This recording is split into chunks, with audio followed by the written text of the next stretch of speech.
Oferecimento Sebrae, especialista em pequenos negócios, e Sesmac, ensino a toda prova.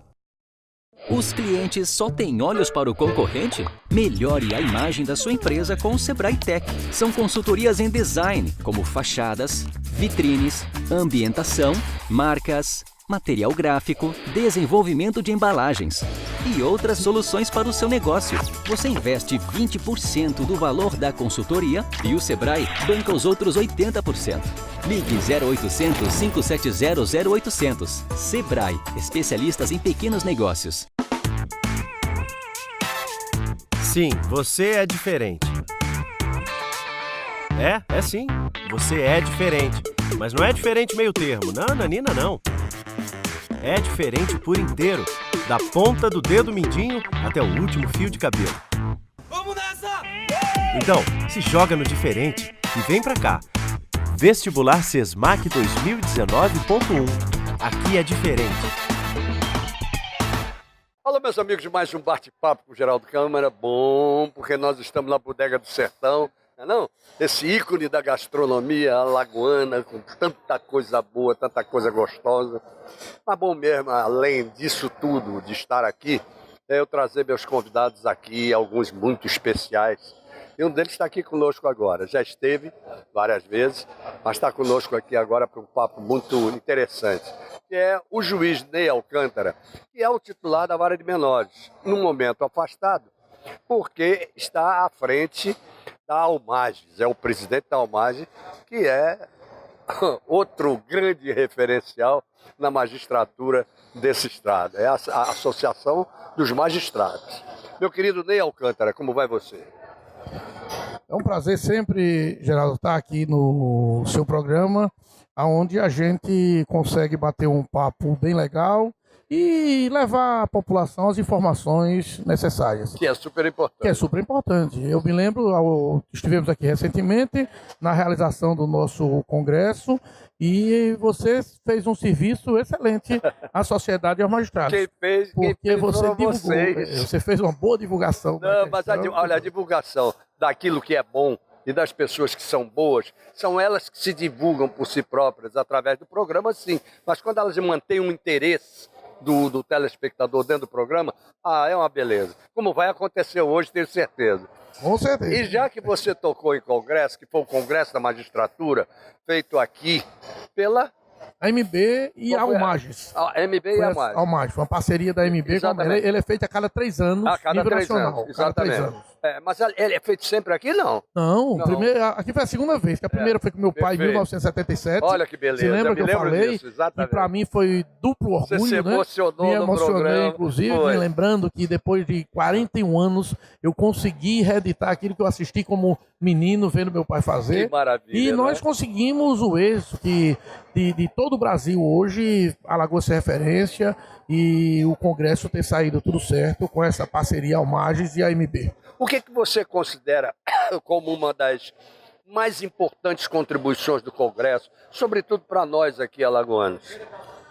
A parte científica foi o ponto auge do Congresso, onde nós conseguimos trazer os formadores de opinião jurídica, que foram os ministros do Supremo Tribunal Federal, para discutir aquele tema que a gente discute todos os dias, que é a política no judiciário e o judiciário na política, que era justamente o tema da política do AMB, a politização do Poder Judiciário e a judicialização da política. Eu acho esse tema fantástico. Fantástico. Isso trouxe alerta. Nós tivemos deputados, nós tivemos governadores, nós tivemos ministro supremo, nós tivemos administradores em geral da sociedade que trouxeram informações e nós fizemos uma carta ao final e essa carta ainda hoje está repercutindo no nosso Brasil. Muito bem. Essa carta deve conter coisas do tipo comparativo. Quem influenciou mais? A política influencia o judiciário ou o judiciário influencia a política? Exatamente. Eu não diria que seria influências diretas, porque nós temos a tripartição dos poderes. Exatamente. Né? Então, um controla o outro. Nós delimitamos justamente isso. Nem o Poder Judiciário vai influenciar na política, nem a política vai influenciar no Poder Judiciário. O que vai acontecer é o seguinte, não deve. O que acontece é o seguinte, nas omissões do Poder Executivo, por exemplo, quando ele tem que tratar de uma criança e ele não trata, Aí o Poder Judiciário faz com que ele cumpra com suas funções. Perfeito. E o inverso também é verdadeiro. Quando o Poder Judiciário não cumpre com suas funções e o Poder Executivo tem os seus poderes para fazer isso, então o Poder Executivo interfere no Poder Judiciário, mas sempre respeitando a autonomia dos poderes e o respeito de cada poder. Você diria que quando o Poder Executivo não é sócio educativo, o Poder Judiciário entra para ser sócio punitivo? Com certeza. Com certeza tem que ser assim. Hoje nós temos as nossas crianças, que é o nosso Brasil do futuro. Se nós tivermos na origem, se nós tivermos na base uma sociedade, uma família, uma educação e um governo atuante, nós não vamos jamais ter problemas no futuro. Se hoje você educar uma criança, você tira um malfeitor do futuro. Eu não tenho a menor dúvida quanto a isso. E a propósito disso, educar essa criança e fazê-la já conhecedora desde o princípio do que são as leis desse país. Eu me bato muito com isso. Seja através de cartilhas, de vídeos, de brinquedos, do que for. Mas a consciência da existência da lei e da repartição de poderes não devia começar com a criança? Não tenho dúvida também. Esse é o grande desafio da nossa sociedade. Nós temos que investir na base. Por isso que, tecnicamente, eu sou contra essa questão das cotas sociais. Eu também sou absolutamente contra. Você começa a cota pelo ponto da pirâmide. Perfeito. Você não pode pegar um indivíduo sem base nenhuma e jogar ele no mercado de trabalho onde há uma autoespecialização. Você tem que fazer cota, sim, mas a cota tem que ser na base da pirâmide. Vamos pegar esses colégios privados, esses colégios particulares, metade será da sociedade carente, metade do governo vai ser obrigado a mantê-los para que ele tenha a mesma educação do filho daquele que tem condições de pagar. Não adianta, ao final, você colocar ele na ponta, porque ele vai estar disputando com pessoas que tiveram estudos e orientações na Europa, nos Estados Unidos, nas melhores faculdades, e entra um indivíduo que passou 15 anos, 16 anos, 20 anos de sua vida sem qualquer educação, ele não tem como, quer dizer, é justo, é justíssimo. Ele deve, inclusive, ser incluído na sociedade. Mas a forma que está sendo feita, ela é meio perversa, porque o próprio mercado vai excluir esse indivíduo que entra na ponta. Não, e ninguém melhor do que você, com a autoridade que você tem, de lidar, né, com o menino infrator, com o menino carente, que às vezes nem é infrator, mas está abandonado, está largado por aí. Ninguém melhor do que você para falar sobre isso, da necessidade de se mexer nessa base, não é, Ney? Isso é uma realidade. Nos dois casos que você disse, tanto a protetiva, que são aqueles meninos que não praticaram ilícitos e que estão, na realidade, na rua, estão, na realidade, abandonados pela própria família, candidatos a praticar, estão esperando só o momento. Exatamente. Então, se a sociedade não intervir, a gente vai ter no futuro um possível ato ilícito. Verdade. Nós temos que ter responsabilidade, e não somente governo, nós temos que ter colégio, família, vizinho, todos nós somos responsáveis. Isso a gente tem fatos concretos. Nós temos um programa que é bem sucedido, inclusive pioneiro em Alagoas, está sendo replicado no Brasil inteiro, que é junto com a 15ª Vara, aonde o titular é o doutor Maurílio, aonde nós pegamos Maurílio Ferraz, isso mesmo. Grande magistrado alagoano, foi presidente da UMAG também. E um grande amigo nosso. Exatamente. Nós fizemos um convênio, Tribunal 1ª Vara e 15ª Vara, onde nós pegamos esses menores que praticaram ilícitos e colocamos dentro da vara para trabalhar. Esse trabalho vai ser de quê? Vai ser de digitação, de computador, vai ser de fazer scanner, fazer xerox. E nós temos uma recuperação de 100%. Nós temos menores que chegaram lá com ideias péssimas, só pensavam em vinganças, homicídios, tráficos e outras coisas. Hoje nós temos uma delas que já saiu há uns 4, 5 anos, e ela se empolgou tanto que ela já botou na cabeça, ela disse que vai ser uma juíza de direito. E está estudando para isso, e nós fazemos votos, que vai ser a maior alegria minha e na posse dela no dia que ela for aprovada. Tenho certeza que você vai conseguir. Tenho certeza, porque o caminho é esse. Você veja o seguinte, ontem eu assistia na televisão, eu acho que muita gente deve ter visto, 3 meninos de capacete de motoca. Mas olha, o bichinho era desse tamanho assim, um deles, e mais 2 assaltando uma loja. Você viu? Negócio fantástico, hein? Foi um só e um adulto. Mas tinha um mediano, não? Um só. Bom, pior ainda, porque acompanhou do adulto. Você viu? Sim. Que coisa absurda, meu amigo. Então... Aí a gente pode chegar em um caso concreto que você está dizendo. Exato. Será que eu posso jogar a toalha e dizer que o menor desse é recuperável? Jamais. Se o Estado, a família, a sociedade buscar esse garoto, nós o recuperamos. Isso aí eu garanto. Não tenha dúvida. Basta a gente dar a ele condições dignas de vida, basta a gente mostrar a ele que existe outro mundo. Que Porque existe para outro ele, mundo. aquele mundo é o único dele. Claro. É aquilo que estão mostrando para ele, é aquilo que estão falando para ele. Então, se nós fizermos a nossa parte, se nós convocarmos ele e nós dermos uma orientação adequada a ele, com certeza, amanhã ele está aqui. Amanhã ele será um entrevistado, amanhã ele estará aí fazendo a entrevista, amanhã ele estará na nossa sociedade como um homem de bem, que é isso que o Brasil precisa. Pois é, Ney, era exatamente aquilo que você falava, que é a questão de o processo civil, que eu quero entrar no segundo bloco com isso também, ele tem um olho muito voltado hoje também para essas crianças que precisam crescer dentro da lei. Não é isso? Nós temos uma legislação muito avançada, com várias críticas, inclusive com relação ao período de internação dos menores, e o que eu acredito pessoalmente que o erro não é na idade, porque a gente faz as comparações equivocadas, que a nossa idade é uma das mais rigorosas do mundo. Um menor de 12 anos pode ser preso. Só que esse nome não é usado, esse nome se diz interno. Na Inglaterra, por exemplo, só que pode ser a partir de 14 anos. Perfeito. Mas se diz que aqui é o céu, porque não se conhece uma unidade de internação. O que existe na gente é a falta de aplicação da legislação, é a falta do acompanhamento desses menores, a falta da responsabilidade que nós temos que ter. E não é somente o Poder Judiciário, não. Isso tem que começar em casa, tem que ser os vizinhos, tem que ser os colégios. A gente não pode delegar isso, na realidade, para apenas a justiça.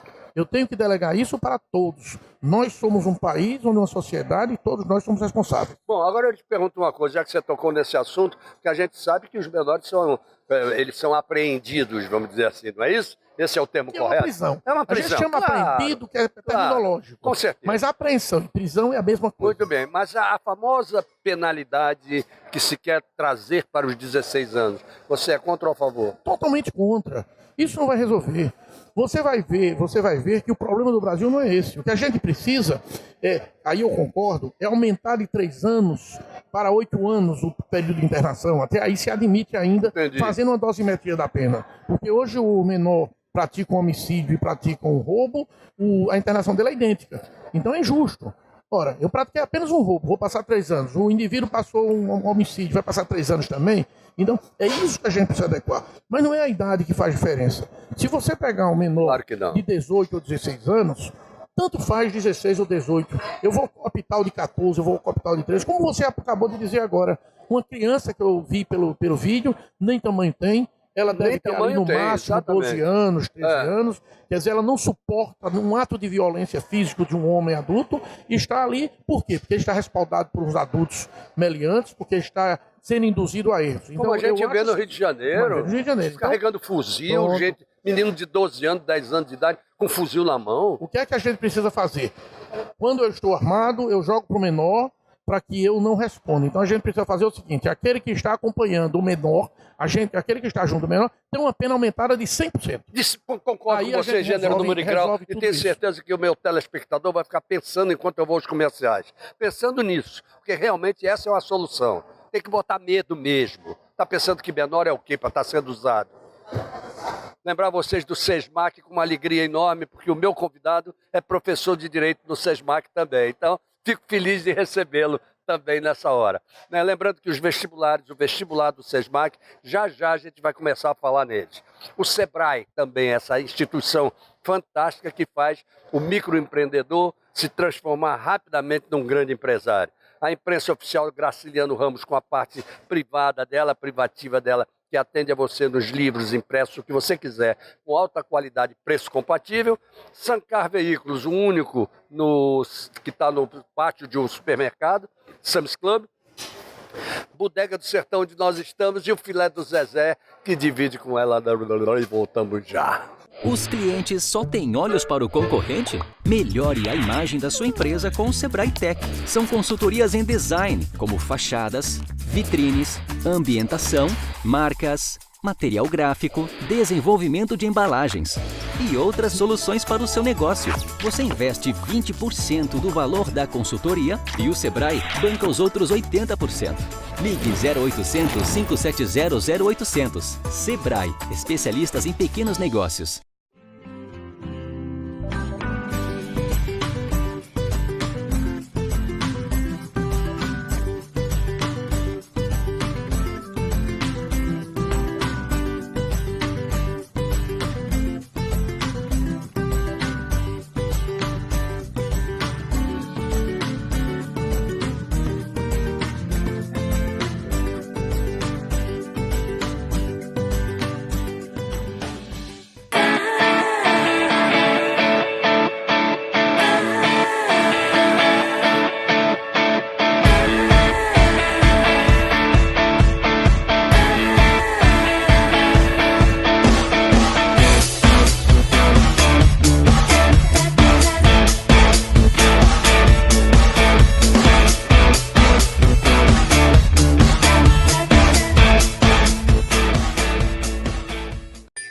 Há mais de um século, esta marca vem crescendo.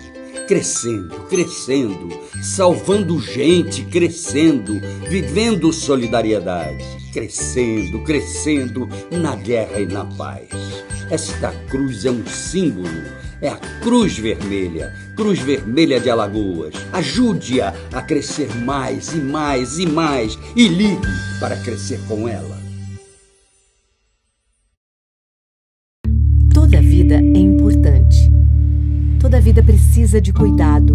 Algumas vidas pedem pressa. Quem tem câncer não pode esperar. A Rede Feminina Nacional de Combate ao Câncer se une a milhares de vozes para dizer: preciso viver. Para isso, as ações do SUS devem ganhar celeridade. O respeito à vida está acima de tudo. Campanha Preciso Viver. Rede Feminina Nacional de Combate ao Câncer.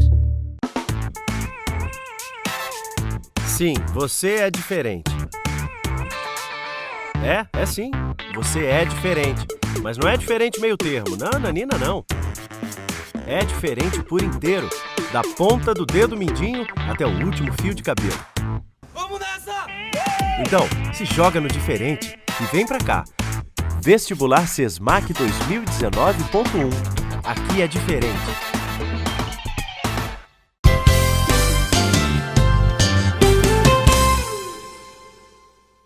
Muito bem, gente, voltamos ao nosso bate-papo geral do Câmara de hoje, conversando com o juiz Ney Alcântara, o juiz da Vara de Menores, licenciado, porque está numa missão importantíssima, que é a de presidente da Almages. E como presidente da Almages, inclusive, realizou aquele fantástico congresso. Mas eu quero entrar numa coisa que é menina dos olhos de Ney Alcântara. Quer ver? Quer ver como ele vai sorrir? Ney, vamos falar de processo civil? Verdade. Processo civil, eu acho que é a alma do direito. Nós temos o direito material, que ele é nato. Todos nós sabemos quando algum direito nosso está sendo vilipendiado.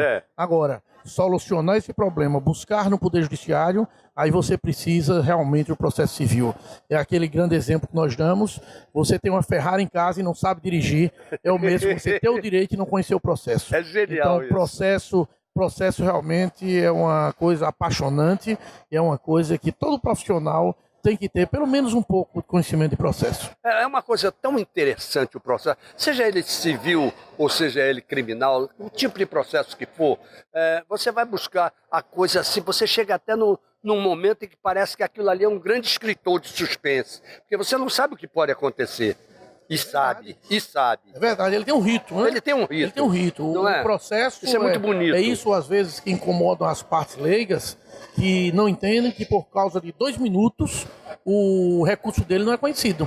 Mas você imagine se a gente for abrir mão para 2 minutos, vai ter que abrir para 3, porque é somente 1 minuto a mais, vai para 4, que é 1 minuto mais do que 3, e aí você sucessivamente você vai perder a estabilidade do sentido do ato jurídico. Perfeito. Então nós temos formas. Nós temos regras específicas no processo, que é a roupa nossa. Então, o direito precisa de forma, o processo precisa de forma, e o processo civil é a realização do nosso direito. Muito bem, esse processo civil, que se não me engano é novinho agora de 2015, 2016, não é isso? Exatamente, 2015 foi promulgado, 2016 ele entrou em vigor. O que você considera que foram as maiores transformações do Código Civil nosso? Ele era de quanto? De 73. 73. Com várias reformas, várias emendas, mas original de 73.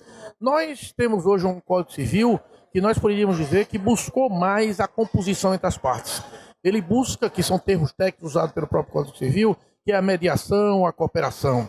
Nós poderíamos dizer assim, a grosso modo, uma informação, como a gente está dando uma informação geral e não para um público específico de direito, então nós poderíamos dizer que o juiz ele saiu de cena para ser o ator principal. Muito bem. Ele passou a ser o mediador. Perfeito. Então, vamos dar as bolas, na verdade, para as partes e para os advogados, que são quem tem o grande interesse da causa. Muito bem. E o juiz vai tentar, de todas as formas, compor. Só vai intervir naquele momento que não tiver mais solução. É o momento da intervenção do Poder Judiciário. Então, hoje nós temos o princípio da conciliação, da mediação, da cooperação. Então, precisa ainda de ajustes? Com certeza nós precisamos de ajustes. É natural. Agora, da nossa vida. Se criou a figura do conciliador, que está antes do juiz. Exatamente. Hoje há um consenso geral. Então, eu acredito que o processo civil atual ele trouxe melhoras e trouxe uma paz social bem mais tranquila. Me diga uma coisa, ele contribuiu para a celeridade do judiciário, a conciliação contribuiu, a mediação contribuíram para a celeridade do processo? Contribuiu, mas ainda não está contente. Pelo seguinte, nós temos um costume já, que nós poderíamos dizer que é da nossa cultura social, de não confiar, não delegar a um terceiro os nossos problemas. A gente desconfia de um juiz togado, certo. A gente desconfia de um juiz que está investido, perfeito, ganhando do Estado para isso, com todas as suas prerrogativas. A gente é comum, quando sai as partes das audiências, aquele que venceu acha que é o gênio da humanidade, o juiz que prolatou a decisão, e aquele que perdeu acha que ele errou, acha que ele é incompetente, acha que ele tem parcialidade, acha que ele discutiu. Você imagine você delegar isso a uma terceira pessoa. É terrível. É terrível. Então, a gente não tem esse costume. Esse costume está mais no Rio Grande do Sul, está mais no Paraná, onde isso vem evoluindo. Mas nós temos uma tendência hoje muito grande de que o próprio juiz está forçando as conciliações. O próprio juiz está forçando as arbitragens, está mostrando às partes a facilidade. Enquanto você passa 5 anos, 4 anos, 7 anos litigando, você poderia resolver em pouco menos tempo, diante de uma conciliação, diante de uma arbitragem. A gente tem que entrar num embate jurídico, lembrando o seguinte, que não há perdedores, não há vencedores. Quando eu cedo uma parte do meu direito, é porque a parte oponente também tem o seu direito. Não tenha dúvida. Então, isso é da vida social, isso é da vida humana, isso é da vida do que vive juntos. Então, a gente não pode querer entrar ganhando sempre 100%. Então, nós podemos conciliar, nós podemos fazer o jogo de arbitragem. Muito bom. Eu acho que esse código está em um grande caminho, está de parabéns o legislador. Muitas mudanças ainda precisam, não tenho dúvida nenhuma. Há exemplo do que acontece nos Estados Unidos, sobretudo nos condados, com pequenas causas. Nós estaríamos caminhando para julgamento sumário? Não, porque nós temos também uma tradição diferenciada. Perfeito, é uma questão de tradição. Os Estados Unidos ele tem 2 coisas fundamentais para aceitar isso que você está falando, que o primeiro é a autonomia do primeiro grau de a decisão ser irrecorrível. A segunda é que eles aceitam a autoacusação, eles aceitam a sua recomposição. Então, eu bato no seu carro e causo um acidente em você, nós vamos a um tribunal imediatamente, eu digo eu sou culpado, o juiz me dá a sentença e acabou-se. O Brasil não aceita a autoacusação por diversos motivos, porque ele acha que eu posso proteger um filho, proteger alguém e outros fatores mais... Ou sofrer imposições também, exatamente. Né? Então, e a outra questão é o nosso grau de recursos, que no meu entender ainda há um descrédito muito grande no juiz de primeiro grau. Se pensa sempre que o juízo de segundo grau, os tribunais, é que estão com as decisões corretas. E muitas vezes as melhores decisões do país, elas nascem no primeiro grau. A gente está vendo isso a nível nacional. Esse é um grande exemplo. Não é verdade? E isso não ocorre só lá, não. Isso ocorre no Brasil inteiro. Isso não ocorre lá só na parte do direito penal, não. Isso ocorre no direito civil também. Perfeito. Mas há uma falta de confiança da população que sempre quer um recurso por motivos outros. Às vezes para procrastinar, às vezes por desconfiança, às vezes porque o próprio advogado fica incitando aquilo. Então a gente tem que tomar muito cuidado com essa questão dos recursos. Mas você não acha, meu querido Ney, que a figura do juiz, que sempre foi... na minha época de jovem, de menino, você falava o juiz fulano de tal, opa, esse é a autoridade, altamente respeitado. Depois houve esses problemas todos de Brasil corrupto e por aí vai. Mas o juiz Moro, ele não ajudou a recuperar a imagem do juiz de primeiro grau? Sim, não está ajudando? Exatamente, houve um resgate do Poder Judiciário, não só do Moro, mas de todo o Brasil. Hoje quem está sustentando a democracia de uma parte bem visível é o Poder Judiciário. É o Poder Judiciário. O Poder Judiciário hoje está sendo o fiel da balança e por isso está desagradando tanta gente. Hoje o Poder Judiciário ele está tomando decisões que invadem minha vida, que invadem a sua vida, que invadem nossa vida. Então isso é natural. Nós temos que imaginar, fazer uma abstração assim, fechar os olhos e imaginar o que eu seria sem o Poder Judiciário. Eu sem o Poder Judiciário, eu perderia meu emprego e não tinha quem recorrer. Eu sem Poder Judiciário, eu teria minha casa roubada, não tinha quem recorrer. Eu teria brigas com minha família e não saberia quem ia ser justo para dividir o meu patrimônio. Perfeito. Eu teria meu carro batido e não saberia como iria resolver. Muito bem. Então, nós voltaríamos a estar pré-história, a estaca zero. Então, o Poder Judiciário desacreditado, o Poder Judiciário enfraquecido, como muita gente quer, é você desmoralizar o sistema democrático. Muito é você bem. tirar o meu direito, é você tirar o direito do pobre, é você tirar o direito daquele menos favorecido que não vai ter forças nunca para usar as próprias armas para lhe afrontar. Muito bem, então usando a palavra armas, eu quero usar uma palavra que nem sempre quer dizer armas. Revolução. As armas são os métodos de luta. Exatamente. É uma metáfora. Né? É. São os métodos de luta que você tem. Perfeitamente. Porque se você usa a arma para se defender, você passa a fazer uma transgressão penal. Muito bem, então eu vou usar uma outra, que é revolução. Você não acha que esse país está vivendo nesse momento, graças ao judiciário, uma revolução legal? Com certeza, isso é um fato que a gente prestem vem atenção falando no que eu estou dizendo, que vamos ouvir o juiz. A gente vem falando isso constantemente. Quando as pessoas reclamam e criticam muitas vezes o Poder Judiciário e dizem que o Poder Judiciário está eivado de problemas, eu mando fazer uma reflexão dos últimos 25 anos. Eu não vou mais do que isso não, 25 anos porque eu assumi a magistratura há 25 anos. Perfeito. Quando eu entrei, eu trabalhava, eu levei a Água Branca, que foi minha primeira comarca, eu levei uma máquina de escrever. E aquilo que você falou agora há pouco, Geraldo, quando eu saía na calçada, as pessoas se levantavam. Exatamente. Às vezes pessoas de idade, pessoas às vezes com problemas de saúde. É o juiz. E a gente tinha que mostrar àquela pessoa que a gente era igual da população, que ele baixou o respeito social, Perfeito. mas que não precisava aquele temor que existia. Exatamente. Você, com essa evolução, o Poder Judiciário hoje, ele veio se impondo diante dessas Ganhando respeitabilidade.